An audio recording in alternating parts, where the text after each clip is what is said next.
नमस्कार। मैं वीके शास्त्री आप सभी दर्शकों का अपने चैनल के माध्यम से बहुत बहुत स्वागत करता हूं।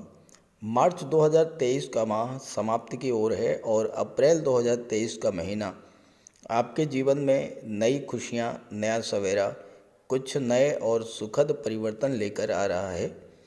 इस वीडियो के माध्यम से हम आपको बताएंगे कि अप्रैल 2023 में कन्या राशि के जातकों की कुंडली में क्या क्या ग्रह स्थितियां बन रही हैं, किन किन ग्रहों के द्वारा राशि परिवर्तन किया जा रहा है और उसका क्या प्रभाव पड़ने जा रहा है आपके जीवन पर। आपको धन प्राप्ति के और धन के संचय के क्या क्या अवसर मिलने जा रहे हैं। परिवार, संतान, विवाह और भौतिक सुख सुविधाओं की दृष्टि से कैसा रहेगा आने वाला माह। परिवार, संतान, यात्रा, देशाटन, देवदर्शन, धर्म, अध्यात्म की दृष्टि से अप्रैल 2023 कैसा रहेगा। आपका स्वास्थ्य कैसा रहेगा, भाग्य, कर्म, पुरुषार्थ का कितना साथ मिलेगा आपको। इन्हीं सब बातों का विश्लेषण करेंगे इस वीडियो में। वीडियो के अंत में मैं आपको अप्रैल की शुभ अशुभ तिथियों के बारे में भी बताऊंगा और अप्रैल माह में पड़ने वाले व्रत त्योहारों की भी जानकारी दूंगा। ये विश्लेषण आपकी चंद्र राशि के आधार पर किया जा रहा है और वीडियो के अंत में मैं आपको ग्रहों के उपाय भी बताऊंगा। दूसरी बात, कमेंट बॉक्स में किसी भी अनजान व्यक्ति के द्वारा दिए गए नंबर पर भूल करके भी कांटेक्ट मत कीजिएगा, आपके साथ फ्रॉड हो सकता है। तो ये है कन्या राशि के जातकों की कुंडली। कन्या राशि कालपुरुष कुंडली की छठी राशि है और राशि के स्वामी हैं युवराज बुध। बुध का सर्वाधिक प्रभाव कन्या राशि के जातकों पर होता है क्योंकि कन्या राशि बुध की उच्च की राशि है। कन्या राशि द्विस्वभाव राशि है और यही कारण है कि कन्या राशि के जातकों के स्वभाव में अस्थायित्व की स्थिति नहीं होती है। इनके स्वभाव की यही अस्थिरता इन्हें जीवन में एक जगह टिक कर सेटल नहीं होने देता। कभी तो मन नौकरी की तरफ भागता है और कभी व्यापार करने की सोचते हैं और लगातार परिवर्तन करते रहते हैं। हालांकि बुध बुद्धि के कारक हैं और कन्या राशि बुध की उच्च की राशि है, तो कन्या राशि के जातक दिमागी तौर पर बहुत मजबूत होते हैं। इनका दिमाग बहुत तेज चलता है, खास करके आईटी सेक्टर, कंप्यूटर या कम्युनिकेशन के क्षेत्र में। बुध वाणी के कारक हैं और ऐसे जातक वाणी से संबंधित क्षेत्रों, शिक्षक, वकालत, काउंसलर या फिर कवि, गायक, टीवी आर्टिस्ट, टीवी एंकर के रूप में सफलता अर्जित करते हैं। कन्या राशि के जातक अत्यंत वाक्पटु और हाजिर जवाब देने वाले होते हैं और किसी भी काम को सीखने की अद्भुत क्षमता इनमें होती है। बस कमी यह है कि स्वभाव में स्थिरता नहीं रहती है और इस वजह से वो सफलता नहीं मिल पाती है जो इनको मिलनी चाहिए। कन्या राशि के जातकों का भाग्योदय लगभग 30 वर्ष की उम्र में होता है और फाइनली 36 वर्ष तक फुली सेटल हो जाते हैं। अब आप अप्रैल की ग्रह स्थितियों को समझें। आपके राशि के स्वामी हैं युवराज बुध और बुध कुंडली के छठे भाव में राहु के साथ युति बना करके गोचर कर रहे हैं। सूर्य का गोचर सप्तम भाव में है और 14 अप्रैल को सूर्य अष्टम में आ जाएंगे। देवगुरु का गोचर 21 अप्रैल तक सप्तम भाव में रहेगा और गुरु भी 21 अप्रैल को अष्टम में आ जाएंगे और 4 ग्रहों का चतुर्ग्रही योग बनेगा अष्टम भाव में। हालांकि गुरु इस समय 27 अप्रैल तक अस्त रहेंगे, इसलिए गुरु के गोचर का कोई विशेष प्रभाव नहीं पड़ेगा। कन्या राशि के स्वामी हैं बुध, बुध के मित्र हैं शनि जो छठे भाव में विपरीत राजयोग बना रहे हैं। कन्या राशि के स्वामी बुध के मित्र हैं शुक्र और शुक्र भाग्य भाव में गोचर कर रहे हैं। केतु का गोचर धन के भाव में है। तो ये तो हैं ग्रह स्थितियाँ। अब आइए इसी का विश्लेषण करते हैं। आगे बढ़ने से पहले बात करेंगे मार्च 2023 में आपके जीवन में क्या क्या परेशानियां आईं, किन किन समस्याओं से आपको जूझना पड़ा और उसका कारण क्या था। अक्सर आपके कमेंट्स आते हैं कि जो बीत गया उस पर चर्चा करने से क्या लाभ। तो मैं आपको बता दूं कि मनुष्य बीते समय की घटनाओं से सीख लेकर ही जीवन में आगे बढ़ता है। भविष्य में जब भी वैसा ही योग बनता है तो मनुष्य सावधान हो जाता है और अपनी सुरक्षा कर ले जाता है। देखिए, 15 मार्च तक सूर्य का गोचर कुंभ राशि में था और कुंडली के छठे भाव में सूर्य और शनि की युति बनी। यहाँ पर सूर्य और शनि, जो कि ज्योतिष शास्त्र में एक दूसरे के प्रबल शत्रु माने जाते हैं, जब एक साथ गोचर किए तो सूर्य भी पीड़ित हुए और शनि भी पीड़ित हुए। सूर्य के पीड़ित होने का क्या असर हुआ होगा। सूर्य शासन प्रशासन सरकार के कारक होते हैं और जो भी जातक शासन प्रशासन या राजनीति से जुड़े थे या सरकारी सेवा में थे, उनको 15 मार्च तक सूर्य के पीड़ित होने के कारण कार्य क्षेत्र में तरह तरह की परेशानियां आई होंगी। वर्कलोड ज़्यादा होने के कारण मानसिक तनाव, चिंता, सिरदर्द और माइग्रेन की स्थिति से गुजरना पड़ा होगा। बॉस या सहकर्मियों का सहयोग नहीं मिला होगा।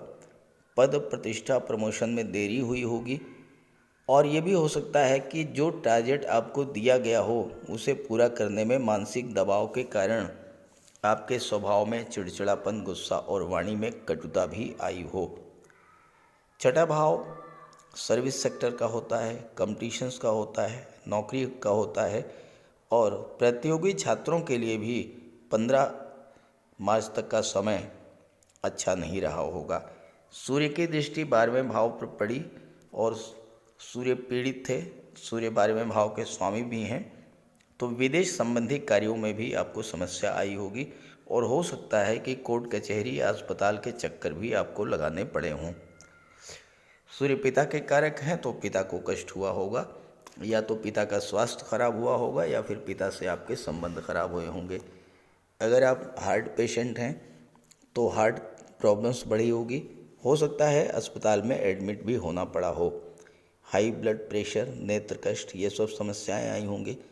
किसी सरकारी योजना से लाभ लेना था तो वो नहीं मिल पाया होगा। कोई गवर्नमेंट प्रोजेक्ट आपके पास था वो भी पूरा नहीं हुआ होगा। शनि कर्म के कारक होते हैं और लाभ के कारक होते हैं। शनि के पीड़ित होने का सीधा असर आपके कामकाज पर पड़ा। काम में मन न लगना, आलस्य, थकान, कार्यों की गति धीमी होना, कार्यों में रुकावट आना, उत्साह की कमी और फाइनेंशियल क्राइसिस की स्थिति। आपका पैसा जो आपको मिलना था वो नहीं मिल पाया होगा। किसी को लोन दिया था वापस नहीं हुआ होगा। बैंक से लोन लेना था उसमें भी बाधाएं आई होंगी। और इसके अलावा घुटनों के रोग, आर्थराइटिस, जोड़ों में दर्द, मसल पेन, वायु विकार, एनीमिया, ये सब समस्याएं आपके साथ आई होंगी। हालांकि सबके साथ ऐसा नहीं हुआ होगा, लेकिन जिनके जीवन में सूर्य या शनि की महादशा या अंतर्दशा गतिमान थी, उनके साथ कुछ न कुछ ज़रूर हुआ होगा। और अगर आपके साथ ऐसा हुआ हो या इससे हट कर के भी कुछ हुआ हो तो ज़रूर कमेंट कीजिएगा, ताकि आपके साथियों को, आपके मित्रों को ग्रहों के प्रभाव को समझने में आसानी हो। अब आइए विश्लेषण करते हैं अप्रैल 2023 का।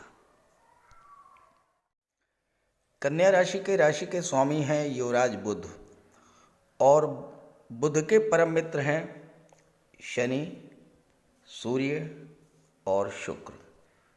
सूर्य, शनि और शुक्र के गोचर का सर्वाधिक प्रभाव पड़ता है कन्या राशि के जातकों पर। पहले बात करते हैं ग्रहों के राजा सूर्य के बारे में। सूर्य का गोचर आपकी कुंडली के सप्तम भाव में है और सूर्य अपनी मित्र राशि में केंद्र के भाव में गोचर कर रहे हैं। तो सप्तम भाव में सूर्य हर तरह का शुभ फल प्रदान करेंगे, केवल और केवल पारिवारिक जीवन में थोड़ी समस्याएं लाएंगे। हालांकि पारिवारिक जीवन में भी समस्याएं नहीं आएंगी अगर आप अपने आप पर नियंत्रण रखें। सप्तम भाव में सूर्य का गोचर हर मामले में अनुकूल होता है, केवल दाम्पत्य सुखों के मामले में प्रतिकूल होता है।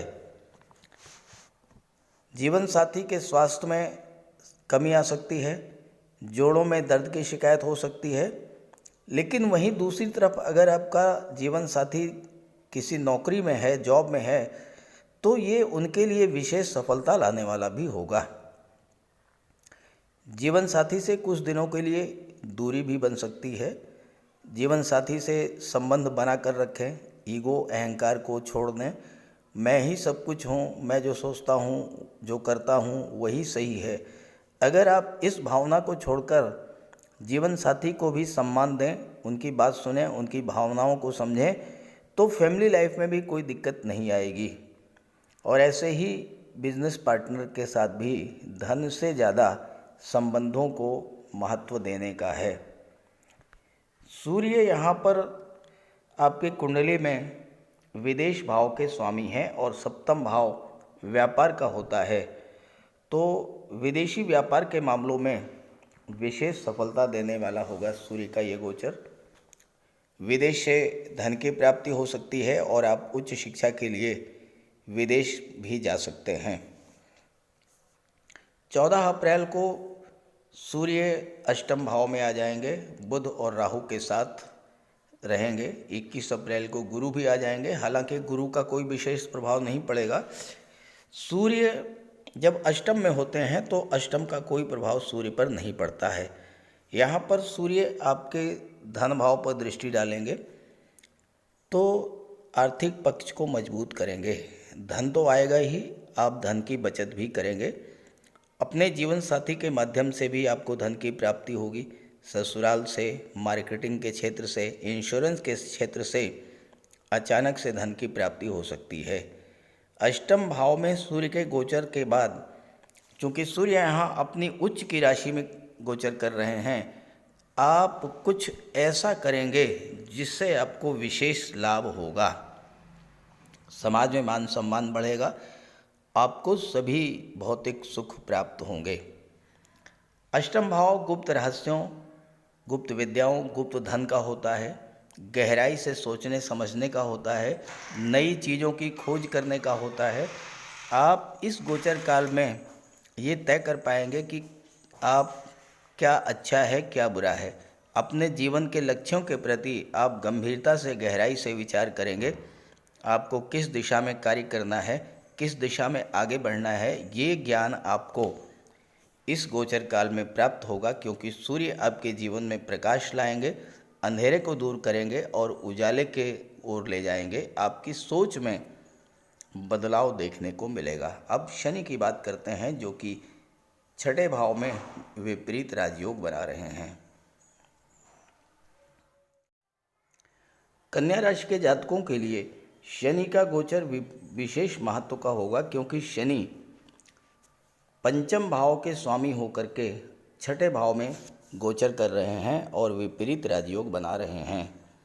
कन्या राशि बुध की राशि है और ऐसे जातक ज़्यादातर बुद्धि और वाणी से संबंधित क्षेत्रों में या फिर आईटी सेक्टर, कंप्यूटर या कम्युनिकेशन या मैनेजमेंट के क्षेत्र में या फिर व्यापार के क्षेत्र में सफलता अर्जित करते हैं।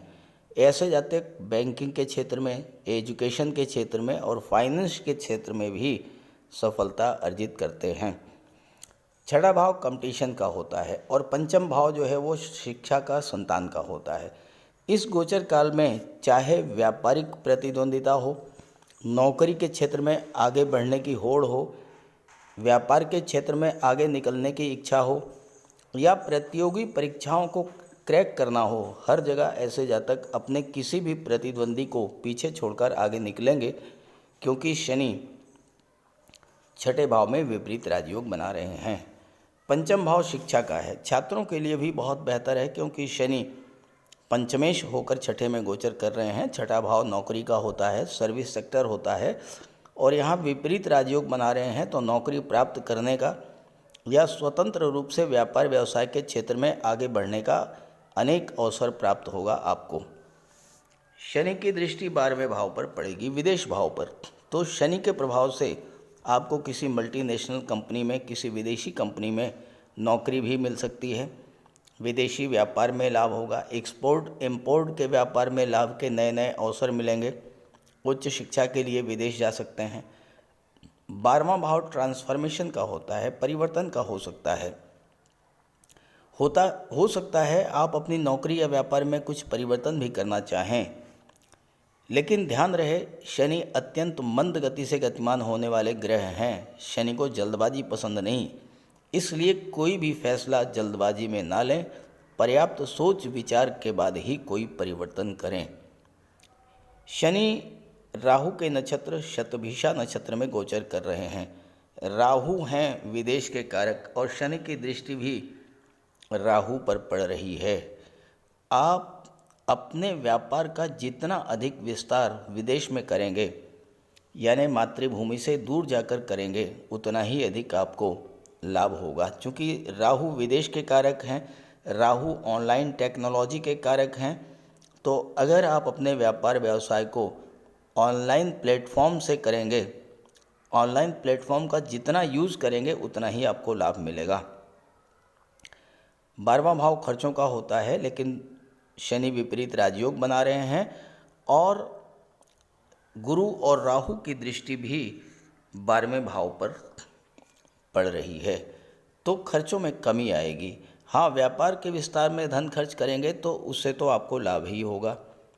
12वां भाव धर्म, अध्यात्म और मोक्ष का होता है। देवगुरु हैं धर्म और सत्कर्म के कारक। और कन्या राशि के जातकों ने अभी 17 जनवरी तक पूरे 2.5 वर्ष तक शनि की पनौती को झेला है। ऐसे में जितना अधिक आप धर्म अध्यात्म से जुड़ेंगे, उतना ही आपको इस गोचर काल का लाभ प्राप्त होगा।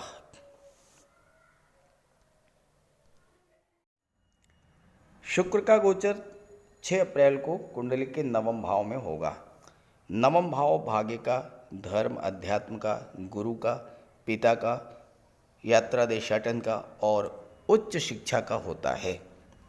कुंडली के 9वें भाव में कोई भी उच्च का ग्रह या स्वराशि का ग्रह हमेशा अच्छा फल प्रदान करता है। शुक्र लक्ष्मी के कारक हैं। पंचम और 9वें भाव के भी कारक माने जाते हैं, क्योंकि पंचम और 9वें भाव जो है वो धन त्रिकोण माना जाता है, लक्ष्मी त्रिकोण माना जाता है। यहाँ शुक्र का गोचर स्वराशि में धन की दृष्टि से हमेशा लाभ की स्थिति दर्शाता है। शुक्र आपकी राशि के स्वामी बुध के मित्र हैं और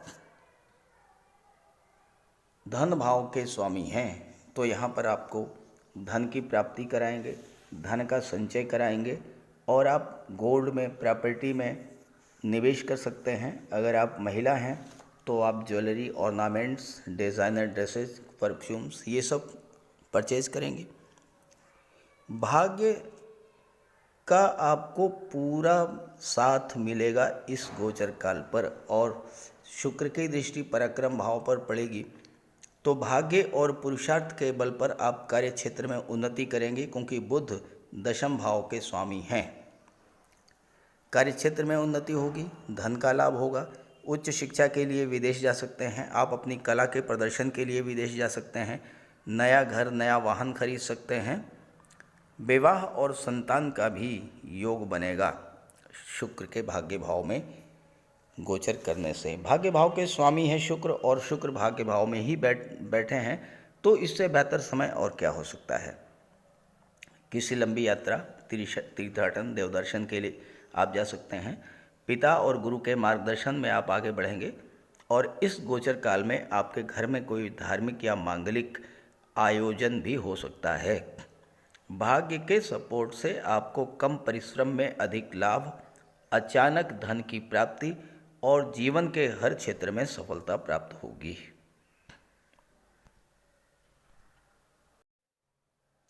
मंगल का गोचर आपके कुंडली के 10वें भाव में है। 10वें भाव से आपके जॉब, कैरियर और प्रोफेशन का विचार किया जाता है। हालांकि कन्या राशि के लिए मंगल कारक नहीं होते हैं, लेकिन मंगल शनि से त्रिकोण पर हैं। शनि और मंगल के बीच में नवम पंचम का योग बन रहा है और इसलिए मंगल एक्टिवेट होंगे। दूसरी बात, मंगल बुध से परिवर्तन योग में हैं। मंगल का गोचर बुध की राशि में, बुध का गोचर मंगल की राशि में है, तो ऐसे में मंगल आपके लिए अत्यंत शुभ फल प्रदान करेंगे। 10वें भाव में मंगल हैं और 8वें भाव में बुध हैं, साथ में राहु भी हैं। अब ये जो गोचर काल है ये आपके कार्य क्षेत्र का विस्तार का है। अगर आप व्यापार के क्षेत्र में हैं तो आप अपने व्यापार का विस्तार विदेशों में कर सकते हैं। अगर आप मंगल से संबंधित चीज़ों का व्यापार व्यवसाय करते हैं, जैसे आप मेडिकल से जुड़ी हुई चीज़ें हैं, कोई आपका मेडिकल स्टोर है या कोई पैथोलॉजी भी लैब है, इन चीज़ों का अगर आप व्यापार व्यवसाय करते हैं इन तो इसमें आप जितना एक्सपेंशन करेंगे उतना ही लाभ होगा। बुध यहाँ पर अष्टम भाव में है और अष्टम भाव की चीज़ों से आपको बहुत बड़ा लाभ देंगे। अष्टम भाव में क्या आता है? डाटा एनालिसिस है, डाटा प्रोसेसिंग है, ऑडिट का क्षेत्र है, टैक्सेशन का क्षेत्र है, मार्केटिंग का है, इंश्योरेंस का क्षेत्र है। इन सभी क्षेत्रों से आपको बुध के प्रभाव से लाभ मिलेगा। और चूंकि शनि की दृष्टि पड़ रही है अष्टम भाव पर, शनि अष्टम भाव के कारक होते हैं, तो अगर आप प्रॉपर्टी डीलिंग का कार्य करते हैं, रियल एस्टेट से जुड़े हुए हैं, कंस्ट्रक्शन का कार्य करते हैं, आर्किटेक्ट हैं, बिल्डर हैं, बिल्डिंग मटेरियल सप्लायर हैं, ऐसे में आपके लिए विशेष लाभ की स्थितियां बनेंगी। चूँकि मंगल यहाँ पर अष्टम भाव के स्वामी हैं और पराक्रम भाव के स्वामी हैं और मंगल अष्टम के भी स्वामी हैं और सूर्य विदेश भाव के स्वामी हैं। बुध की राहु की दृष्टि अष्टम विदेश भाव पर पड़ रही है। तो ऐसे में आप मेडिकल और सर्जरी के क्षेत्र में, जो कि मंगल का क्षेत्र है, विदेश भी जा सकते हैं। गेम्स और स्पोर्ट्स को लेकर आप अपना प्रदर्शन विदेश में कर सकते हैं और साथ ही साथ बुध के प्रभाव से आपको किसी विदेशी कंपनी, किसी मल्टीनेशनल कंपनी में जॉब भी मिल सकती है। तो इस तरह से कन्या राशि के जातकों के लिए अप्रैल का महीना अत्यंत शुभ और श्रेष्ठ फल लेकर के आ रहा है। अब बात कर लेते हैं अप्रैल 2023 की शुभ और अशुभ तिथियों के बारे में। चंद्रमा के अलावा बाकी सभी ग्रहों पर चर्चा कर ली गई है और चंद्रमा ऐसे ग्रह हैं जो कि 28 दिनों में सभी 12 राशियों पर चक्कर लगा लेते हैं। 1 अप्रैल को चंद्रमा का गोचर कर्क राशि में होगा, लाभ के भाव में, और अत्यंत शुभ और श्रेष्ठ तिथि होगी 1 अप्रैल। इसके अलावा जब भी चंद्रमा का गोचर शुभ ग्रहों के साथ होगा तो वो जो डेट्स हैं वो आपके लिए अत्यंत शुभ हैं और इसी के आधार पर जो शुभ तिथियां हैं अप्रैल की वो हैं 1, 9 और 10 अप्रैल, 17 और 18 अप्रैल, 26 और 27 अप्रैल। और जब चंद्रमा का संबंध शनि से बनता है, केतु से बनता है या राहु से बनता है तो उस समय अशुभ फल आपको प्राप्त होते हैं, क्योंकि चंद्रमा जब स्वयं पीड़ित होते हैं तो फिर आपको भी पीड़ा का अनुभव करा देते हैं। तो जो अशुभ तिथियां हैं वो हैं 6, 7, 8 अप्रैल, 15 और 16 अप्रैल और 21 और 22 अप्रैल। इन डेट्स पर आपको विशेष सावधानी बरतनी होगी। अब बात कर लेते हैं अप्रैल के व्रत त्योहारों के बारे में। देखिए, 1 अप्रैल शनिवार के दिन है कामदा एकादशी, यानी एकादशी का व्रत भी रखते हैं। वो एकादशी जो आपके मनोवांछा को, मनोकामना को पूरी करने वाली होती है। तो ये है 1 अप्रैल को।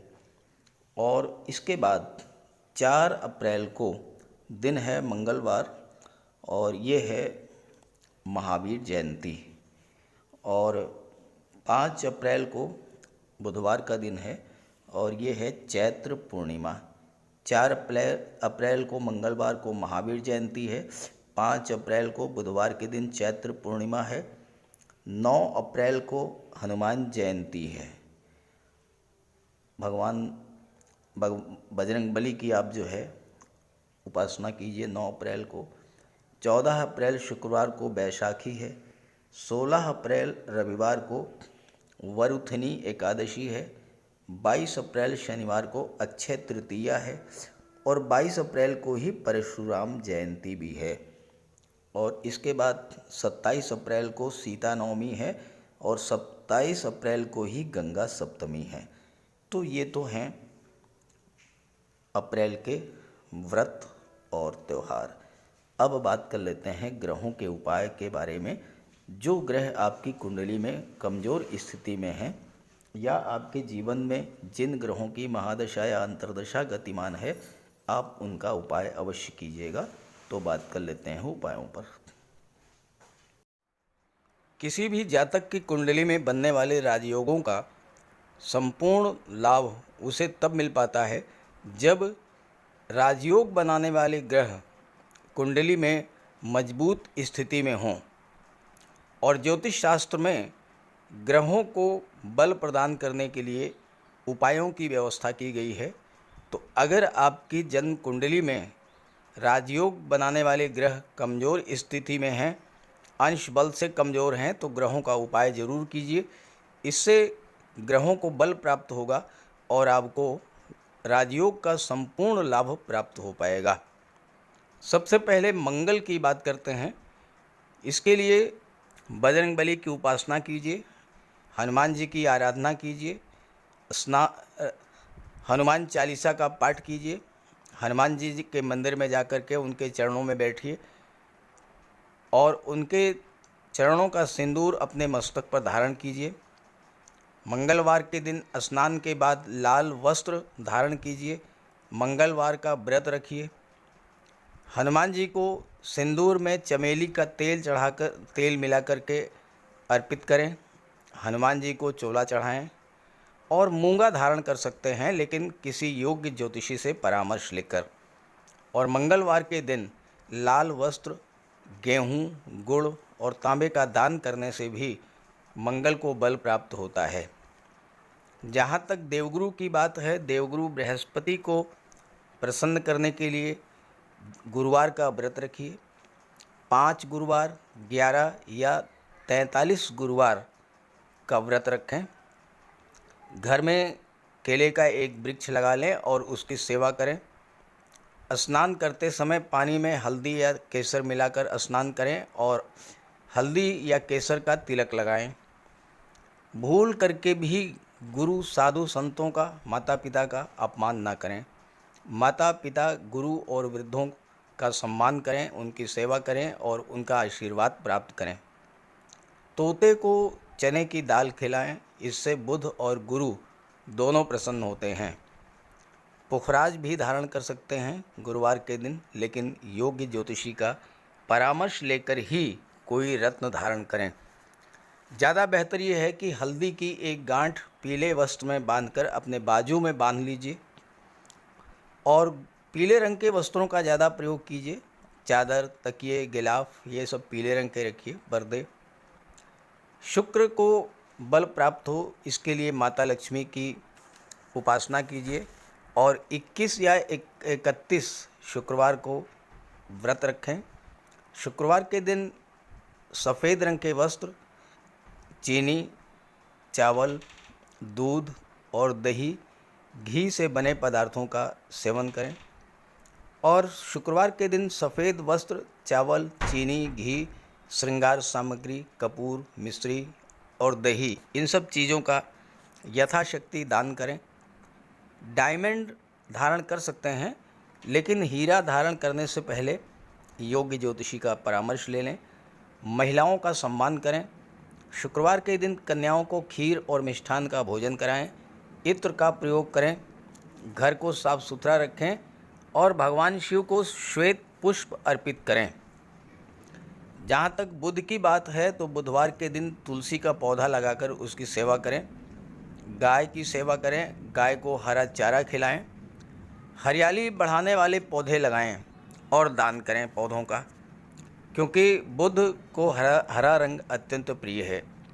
बुधवार को घर के मेन डोर पर पंच पल्लव का तोरण लगा दें और किन्नर को दान देकर उसका आशीर्वाद प्राप्त करें। देवी दुर्गा के मंदिर में हरे रंग की चूड़ियाँ दान करें। गणेश जी की उपासना करें और साबुत हरी मूंग हरे कपड़े में बांधकर अर्पित करें। बुधवार के दिन हरे रंग के रुमाल, मोजे और टाई का प्रयोग करें। ओम बुम बुधाय नमः इसका एक माला जाप करें। पन्ना धारण कर सकते हैं, लेकिन परामर्श के बाद किसी योग्य ज्योतिषी से। और ना तो झूठ बोलें और ना ही किसी को अपशब्द कहें। जहाँ तक शनिदेव की बात है तो कम से कम 19 और ज़्यादा से ज़्यादा 51 शनिवार का व्रत रखें। पीपल के वृक्ष के नीचे सरसों के तेल का दीपक जलाएं शनिवार के दिन। शनिवार के दिन एक प्याले में, एक कटोरी में सरसों का तेल लेकर के उसमें अपना चेहरा देखिए और फिर उस तेल को दान कर दीजिए।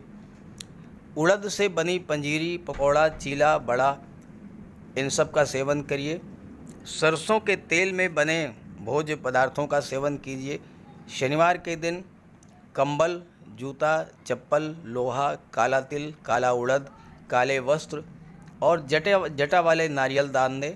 नीलम धारण कर सकते हैं, लेकिन नीलम धारण करना किसी योग्य ज्योतिषी से परामर्श लेकर धारण करें, क्योंकि नीलम रंग से राजा भी बना देता है और कभी कभी अगर नीलम आपके लिए शुभ नहीं हुआ तो राजा से रंक भी बना देता है। इसलिए नीलम का प्रयोग बहुत सोच समझ कर करें।